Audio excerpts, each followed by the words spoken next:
Semangat pagi sahabat dunia tambang kita. Kita bertemu kembali pada siang hari ini dan tidak bosan-bosannya dunia tambang kita mengingatkan kita semua di tengah-tengah bencana yang sedang melanda yaitu virus corona. Mari dukung terus program pemerintah untuk mengendalikan penyebaran virus corona dengan cara berdiam diri di rumah. Akan tetapi berdiam diri di rumah bukan berarti tidak melakukan sesuatu. Maka mari kita melakukan sesuatu yang berguna atau yang produktif. Dan pada siang hari ini kita akan menjawab pertanyaan dari sahabat kimia tambang kita, yaitu Pak Koko saja. Beliau bertanya begini, apabila pengawas operasional dalam kurung owner atau pemegang IUP diberi tanggung jawab untuk mengawasi workshop kontraktor, kompetensi dasar apa yang harus didapat oleh pengawas operasional tersebut? Baik Pak Koko, sebelum kita mulai diskusi, mari dukung terus channel ini dengan subscribe, bunyikan belnya, like, share, dan juga komen.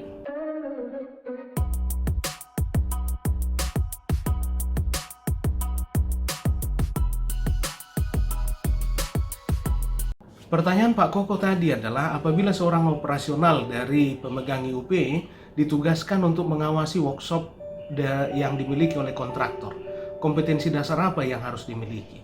Pak Koko yang baik, sebelum kita masuk ke dalam diskusi mengenai kompetensi dasar apa yang harus dimiliki, kita perbaiki sedikit pertanyaannya. Apabila seorang pengawas operasional, tadi Pak Koko dalam kurung owner, pemegang IUP bukanlah owner. Ya, pemegang IUP owner dari IUP-nya gitu ya. Akan tetapi owner dari tambang itu sendiri adalah pemerintah negara ini, Pak Koko. Sedangkan pemegang IUP adalah kontraktor. Dan kontraktor yang kita sebut selama ini yaitu perusahaan jasa itu subkontraktor. Jadi sekali lagi bahwa pemilik sebenarnya adalah negara ini. Baik, tadi pertanyaannya adalah kompetensi dasar apa yang harus dimiliki oleh seorang pengawas operasional dari pemegang IUP. Terkait dengan kompetensi yang harus dimiliki, maka kompetensi apa yang harus dimiliki bisa kita tentukan berdasarkan tugasnya apa dari sana, Pak Koko.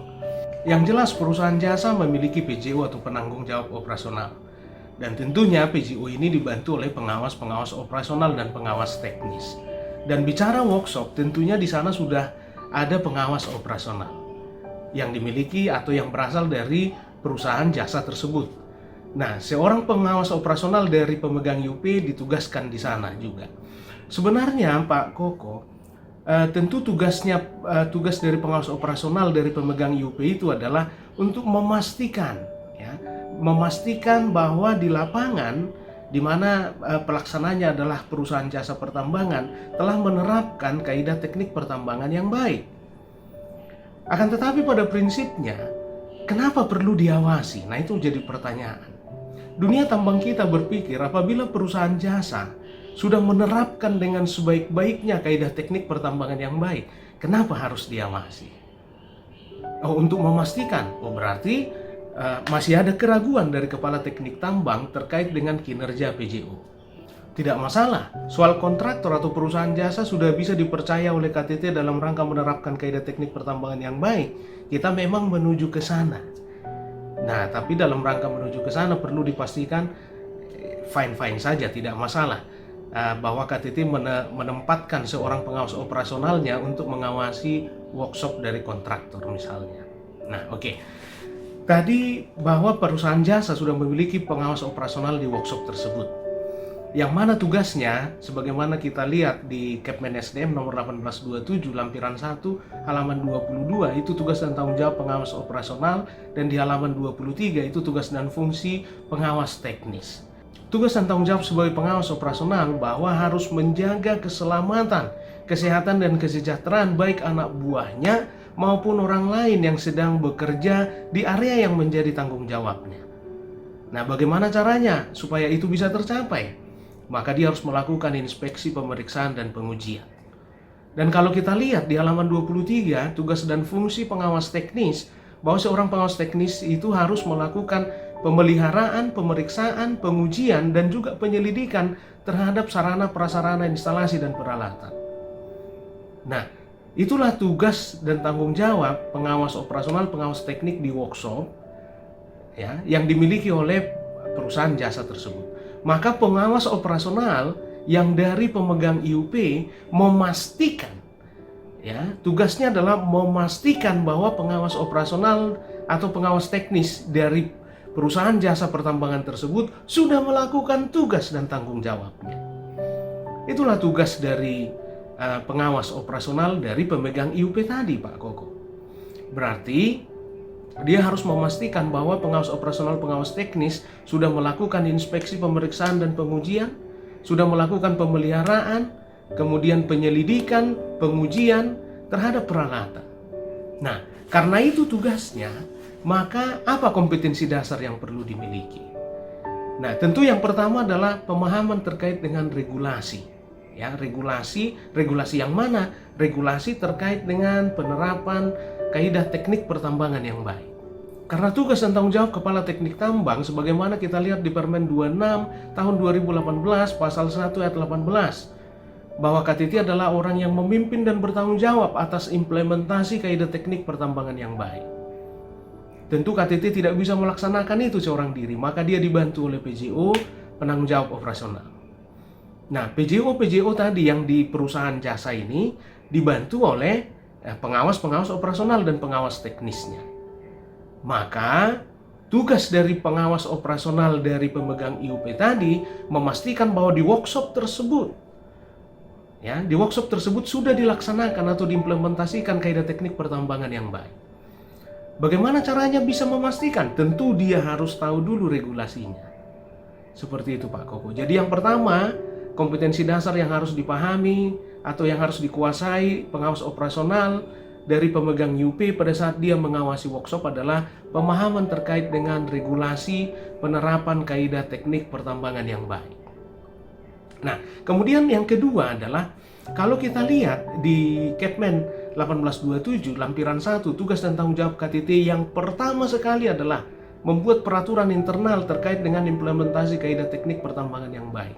Tentu peraturan internal ini diturunkan dari peraturan atau regulasi yang dibuat oleh pemerintah terkait dengan penerapan kaidah teknik pertambangan yang baik. Maka si pengawas operasional tadi selain memahami regulasi yang dibuat oleh pemerintah, juga harus memahami atau menguasai peraturan internal terkait dengan penerapan atau implementasi kaidah teknik pertambangan yang baik yang dibuat oleh Kepala Teknik Tambang. Nah, itu yang kedua, Pak Koko. Yang ketiga adalah bahwa si pengawas operasional tadi harus menguasai atau memahami teknik-teknik inspeksi, pemeriksaan, dan pengujian. Ya. Nah, karena tugasnya apa? Tugasnya memastikan pengawas operasional, pengawas teknis yang dari perusahaan jasa tadi sudah melaksanakan inspeksi, pemeriksaan, dan pengujian. Bagaimana caranya si pengawas operasional dari pemegang IUP memastikan mereka sudah melaksanakan itu? Maka si pengawas operasional dari pemegang IUP tadi juga harus menguasai teknik-teknik inspeksi, pemeriksaan, dan pengujian. Kemudian yang keempat adalah si pengawas operasional dari pemegang IUP tadi harus menguasai program-program atau rencana-rencana kerja terkait dengan workshop yang sudah dituangkan di dalam RKAB. Nah, karena di RKAB sudah disusun rencana berapa kali inspeksi di workshop, berapa kali misalnya inspeksi terkait keselamatan, kesehatan, sanitasi, dan sebagainya. Nah, maka dia harus mengetahui itu, harus menguasai program-program apa yang sudah diajukan oleh KTT kepada pemerintah terkait dengan pengelolaan workshop. Karena jangan sampai nanti pada saat dia mengawasi di lapangan tidak sesuai nanti apa yang diimplementasikan oleh perusahaan jasa dengan RKAB, akan tetapi dia tidak tahu itu. Nah, jadi dia harus mengetahui, memahami program rencana kerja terkait pengelolaan workshop yang sudah dituangkan oleh perusahaan, oleh KTT di dalam dokumen RKAB. Nah, itu yang keempat. Kemudian kompetensi yang kelima yang harus dimiliki adalah bahwa si pengawas operasional ini, ya, yang dari pemegang IUP ini harus mengetahui jenis-jenis sarana, prasarana, instalasi, dan peralatan yang akan dipelihara, dirawat, atau yang bahkan digunakan di dalam workshop. Ya, karena tugasnya tadi memastikan bahwa pengawas operasional, pengawas teknis yang dari perusahaan jasa sudah melaksanakan tugasnya. Nah, Bagaimana cara dia memastikan bahwa si pengawas operasional, pengawas teknis dari perusahaan jasa sudah melaksanakan tugasnya? Maka dia sendiri harus mengetahui item-item apa yang dirawat di workshop dan peralatan-peralatan apa yang digunakan di workshop untuk merawat peralatan-peralatan tadi. Jadi dia harus mengetahui itu, Pak Koko. Tidak bisa tidak tahu. Tidak mungkin seorang pengawas bisa melakukan fungsinya, fungsi pengawasan dengan baik kalau apa yang harus dia awasi dia tidak kenal.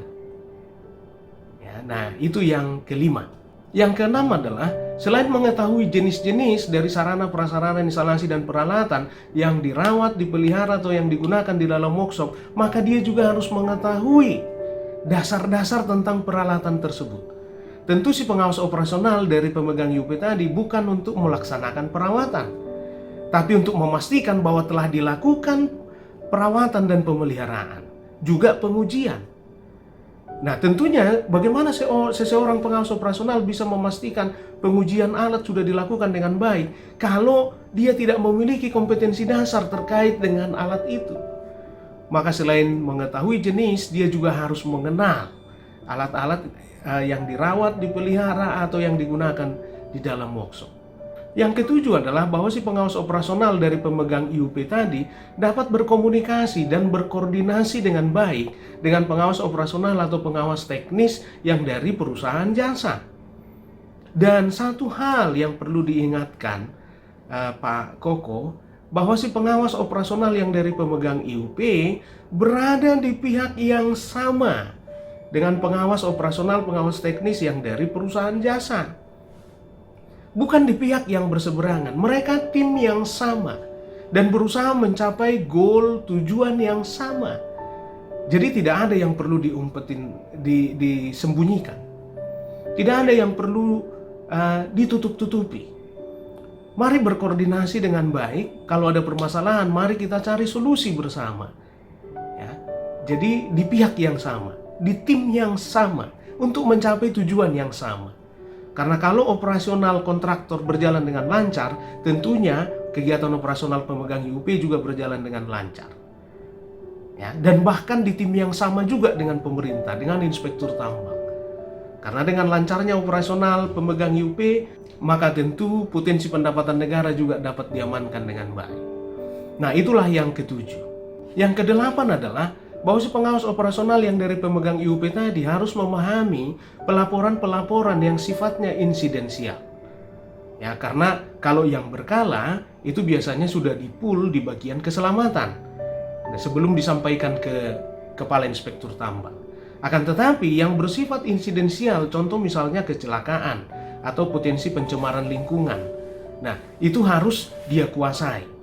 Ya, seperti apa yang disebut sebagai potensi pencemaran lingkungan. Nah, kecelakaan-kecelakaan atau cedera seperti apa yang harus dilaporkan sesegera mungkin, ya. Nah, maka dia harus menguasai itu. Jangan sampai nanti karena dia tidak menguasai hal-hal seperti apa yang harus dilaporkan sesegera mungkin, sehingga dia tidak melapor dengan segera ke kepala teknik tambang, dan akhirnya kepala teknik tambang tidak juga melapor dengan segera ke kepala inspektur tambang. Akhirnya jadi semua salah. Maka yang kedelapan, dia harus memahami hal-hal apa yang harus dilaporkan dengan segera atau pelaporan yang sifatnya insidensial. Nah, saya pikir seperti itu Pak Koko. Ada 8 ya pengetahuan dasar. Saya tidak sebut kompetensi karena begitu kompetensi nanti larinya menjadi ke standar kompetensi kerja. Sementara kita belum memiliki standar kompetensi kerja untuk pengawasan workshop, ya. Maka kita sebut ini menjadi pengetahuan atau hal-hal apa yang harus dipahami seorang pengawas operasional pada saat dia ditugaskan untuk mengawasi workshop di perusahaan jasa pertambangan. Nah, saya pikir begitu Pak Koko. Kalau masih ada pertanyaan atau ada yang kurang jelas, silahkan masukkan di kolom komentar. Ya, dan sekali lagi sahabat dunia tambang kita, dengan berbagai upaya yang dilakukan oleh pemerintah untuk mengendalikan penyebaran virus corona, mari kita patuhi anjurannya untuk berdiam diri di rumah, ya. Karena ini ternyata yang paling efektif untuk mengendalikan penyebarannya.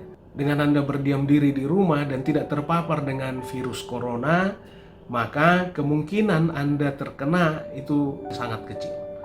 Terima kasih sahabat dunia tambang kita, dukung terus channel ini dengan subscribe, bunyikan belnya, like, share, dan juga komen. Terima kasih atas waktunya dan serahkan segala sesuatu kepada Tuhan Yang Maha Kuasa dan badai pasti berlalu.